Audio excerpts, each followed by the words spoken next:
Hello, everybody, and welcome back to another episode of Who's Joe YouTube Edition. Who's Joe? Who the is Joe? Who's Joe? Who's Joe? Who's Joe? Yeah. Who is Joe?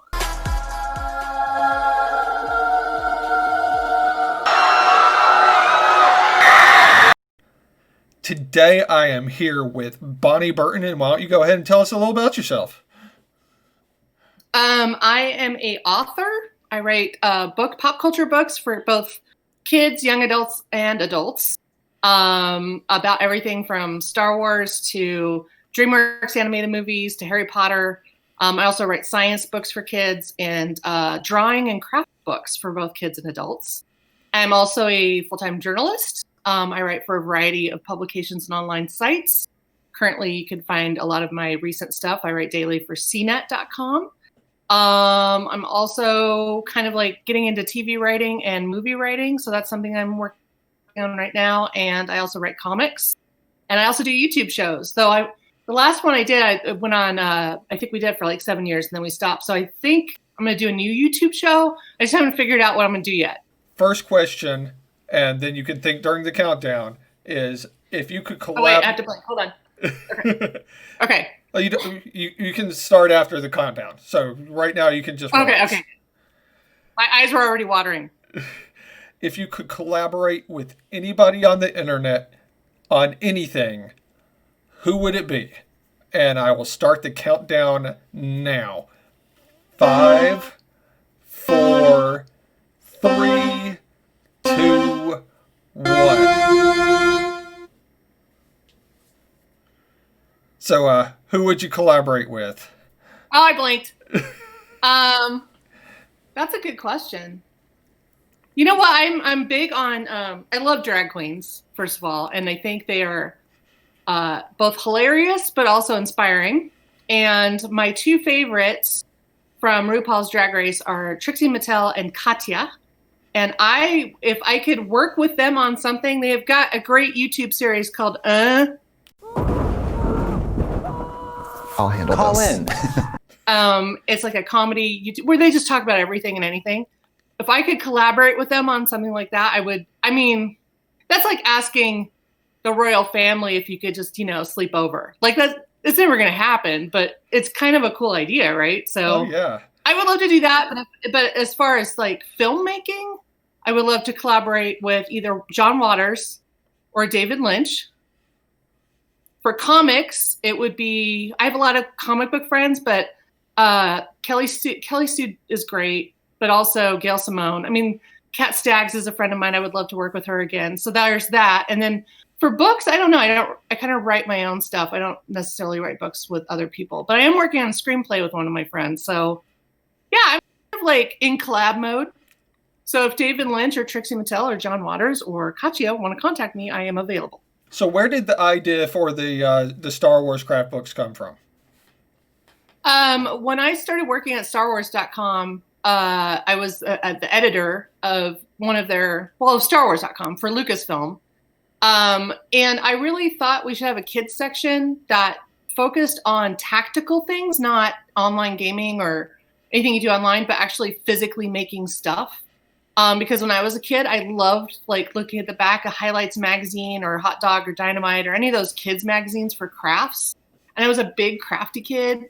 And I just missed that kind of element to fandom. And I thought that the official Lucasfilm website should have a section like that. So at the same time, I started the Star Wars crafts section where I made all the crafts and did all the tutorials, made sure they were easy to do, easy to replicate, kid friendly. I also started the Star Wars drawing section where I asked a lot of different artists of all different fields to do drawing tutorials for kids on how to draw everything from Chewbacca to R2-D2 to the Death Star.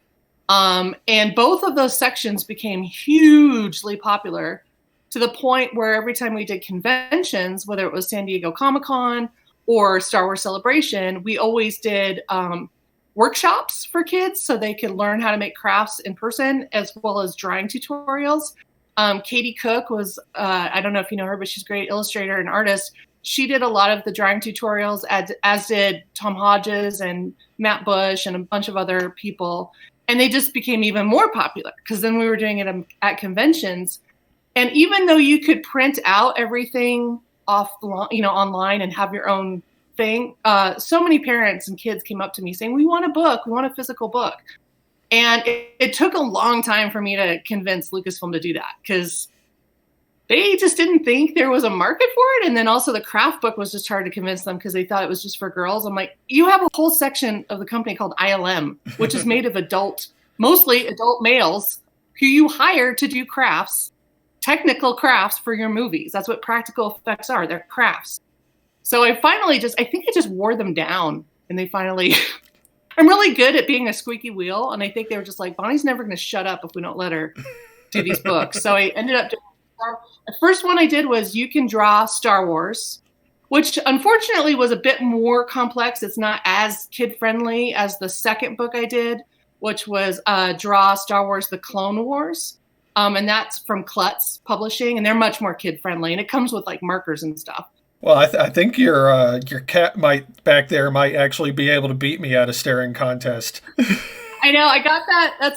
I got that cat from, I think it was Michael's 2 years ago for the Halloween section because I'm a huge Halloween fan and I like vintage Halloween. So that pillow's always there. It is a good stare though. I should have used that instead of my face. In the staring contest series, I am now 19-0. So there is that. And one thing people who have watched the videos before will know is at this point, I will attempt to go the rest of the interview without blinking as well. I can't do that. I blink constantly. My eyes are always, I have permanent allergies. So there's no way I can do a staring contest with or without glasses. So you're going to win no matter what. So when you were doing Ask Bonnie, what was your favorite topic to go over on that?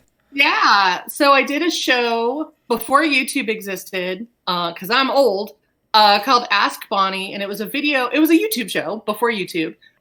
For a channel, it's hard to explain this to the youngins, but before Wi-Fi, there was something called broadband internet, which is you hooked up your TV cable to your computer, and it was faster than dial-up modem. And at the time, which would have been late 90s, that was a big deal. And I worked for a company called At Home Network, and they were the only ones that were offering broadband. So basically, if you had cable TV, your cable provider always showed our channel. So we had like prime real estate. And I did a video show called Ask Bonnie. And welcome to Ask Bonnie, which was literally just anything. I talked about everything and anything. It was a companion piece to a channel that I made called Web Waste. And Web Waste was where to waste time on the web. And if you can imagine this at that time, it would have been 96 through 2000. There wasn't a lot of websites out there. And the stuff that was out there wasn't commercial. It wasn't, companies or anything. It was just wacky doodle people making fun stuff online. It's like military brats and students and techies and hackers and stuff. And it was fun. And artists and things. So it wasn't commercial yet. It wasn't full of ad space yet. So I just picked weird topics every week. So I did one on Elvis sightings. I did a whole video about how to, all the different Elvis sightings that were most recent. I did a whole video about UFOs and UFO detection. My favorite one of all time, and all these are on my YouTube channel, which you can check. Most of them are on. I had like 5 years worth of video and sadly, I put, I think, only a year's worth on zip disk, if you can remember what zip disks were. So, and also it was before QuickTime. So this would have been real video, which is, wow. Again, just Google all these terms, kids, and you'll find out how old I am. But anyway, one of my favorite videos was I did a little bio video about Mr. T. I pity the fool. And the history of him. And I ended up doing a Mr. T haiku poetry contest for our viewers, and the winner would win a Mr. T air freshener. So that was also fun. And then when I had bad hair days, I did something called Ask at Sock, which was a sock puppet I made to replace me when I didn't want to be in front of camera. And the sock puppet became more popular than me. I went back and looked through some of your CNET articles and back to your first one. And do you think that all browsers should try to add anime girls?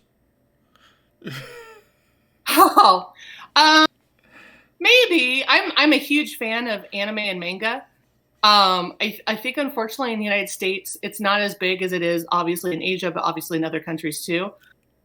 And it's a pop culture and literature, if you consider comics literature. And I think it's kind of fun to add some whimsy to your day to day. So I would say yes. I've written, I want to say almost 3,000 articles for CINA. I've been, I guess I can announce it here. I'm getting, I think, temporarily laid off by them at the end of this month. I've been writing for them for 7 years, like every day. But, with COVID and budget cuts, and also California has very strict labor laws and when it comes to freelancers and contractors. Because I'm a freelance contractor with them. I'm not a staff member. So there's like certain cooling off periods they have to have because of best practices. I don't quite understand all of it, but I'm hoping after the 6-month period of you can't write for us is over, I can just go back and write for them. But I don't know. When you're a writer, I will tell you, there is no such thing as job security. Especially if you're a freelancer, you just have to be, I've written for countless magazines and newspapers and zines and online sites that don't even exist anymore. And then the ones that I did write for that are brand name that you think would last forever didn't. I wrote entertainment and culture articles for Playboy, and they no longer have articles, which is crazy because they were lauded as such a great magazine for really quality writing. So one thing I'd like to talk about real quick is Girls Against Girls is obviously incredibly relevant and important in these modern days. But how was that received when it first came out? So let's see. I wonder if I have. Yeah, well, hold on. I'll get a copy of it. So the book I wrote is called Girls Against Girls: Why We Are Mean to Each Other and How We Can Change. Here's the cover. Mainly for girls because the way preteen girls interact with each other is much different than how guys interact with each other. And it's a lot of like psychological warfare. It's a lot of like, the cold treatment and ghosting and frenemies and, just art of war level kind of stuff. And, I was bullied as a kid. I was always the weird girl that liked sci-fi and Dungeons and Dragons. And I grew up in the very rural Kansas. So like I was in 4-H, I was a big nerd.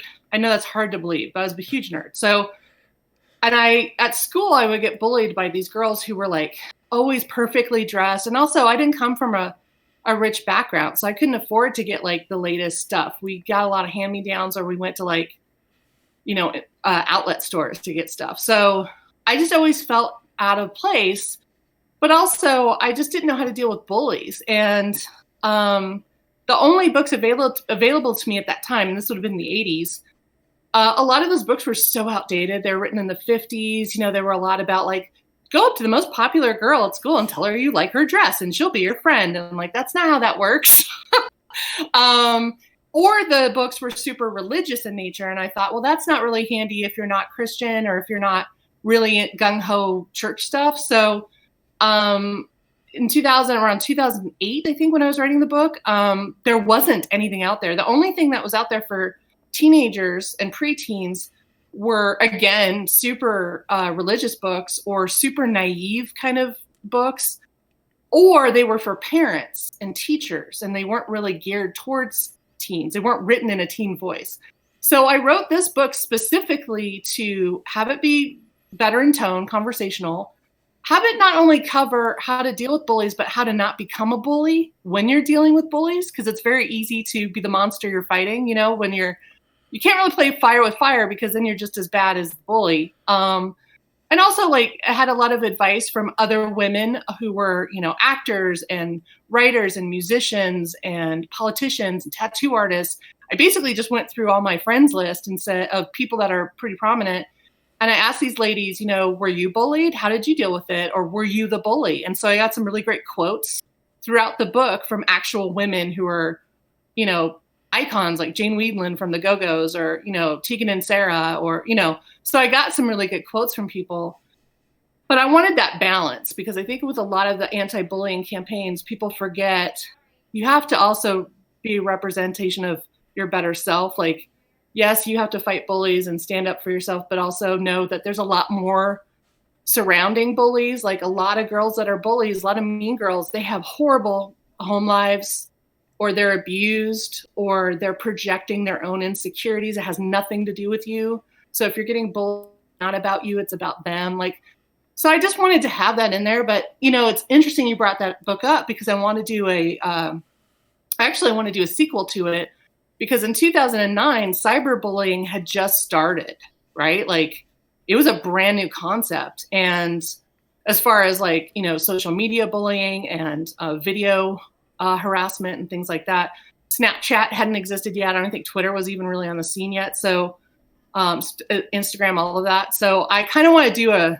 update version of it, but only focus on internet and cyberbullying. So that's something I'm looking into. And I'm also wanting to write a book that's like girls against girls, but for adult women, because a lot of adult women are mean to each other. I mean, I don't mean to laugh at that, but it's true. And especially in the workplace or in their own friend group, there's a lot of passive aggressive behavior or, you know, just a lot of weird stuff that adult women have brought on to their adult life from being bad, having bad habits and relationships and friends in their, you know, young life. So that's something I'm working on. But, you know, as a writer, I have a zillion ideas in my head of books I want to do. And so it's just all about prioritizing. But I do want to do the cyberbullying book for teens because I think, especially nowadays, that's something that really needs to be out there. And, you know, people might say there's already books out there about that. I'm fine. I don't care about that. I kind of just want to do my version. Another question. Between Sure. Vaginal Fantasy, The Guild, Geek DIY, all the stuff you've done TV related, do you have a favorite? Sorry, I can't talk right now. Do you have a favorite TV moment? Yeah, they're all very separate experiences. The Vaginal Fantasy Romance Book Club show, which is the full title. Hey, welcome to Vaginal Fantasy. Are you confused? It's okay. A lot of people are. Was a YouTube series that I did with my friends. Felicia Day, who's a great actress, great internet icon, who created Geek and Sundry, which is a whole channel of awesome stuff on YouTube. She invited me to be part of this book club because she wanted to encourage herself to read more books. And I'm not a romance book club. I'm not a romance fan. I am a big horror and sci-fi and fantasy reader, but I don't particularly like romance books. And she brought me on, I think, as comic relief, but also knowing that I wasn't a big romance person. So I think I represented the audience that wasn't really into romance, but just getting into it, I guess. And then we had other people hosting the show as well. And it was a really fun series to do. We did it on Google Hangout when Google Hangout first started, which seems hilarious to talk about now because now with Zoom and all of these video things, everyone's doing basically Google Hangout. But at the time, Google Hangout was really new. And we would shoot it live once a month for an hour and not edit it at all. And then it would just post over on YouTube. I think it started on the Geek and Sundry YouTube channel, and then Felicia moved it over to her channel. So if you want to see I don't even know how many years we did.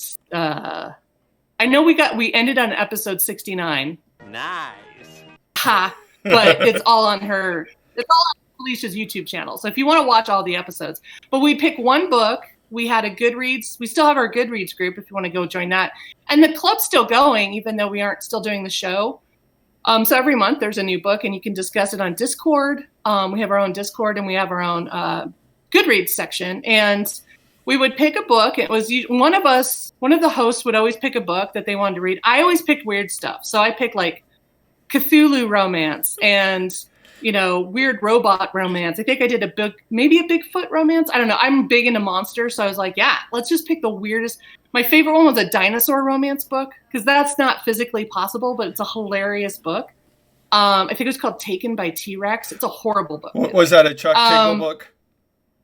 No, believe it or not, Chuck did not write that one. It was, I can't remember the author's name, but if you actually go to my website, girl.com, believe it or not, I have my mini review of it on my front page so you can check it out. But Yeah, it's just a crazy book about romancing a T-Rex, a human girl and a T-Rex. But that show was so much fun to do. So it's hard to pick like a moment from that show because we just had so much fun.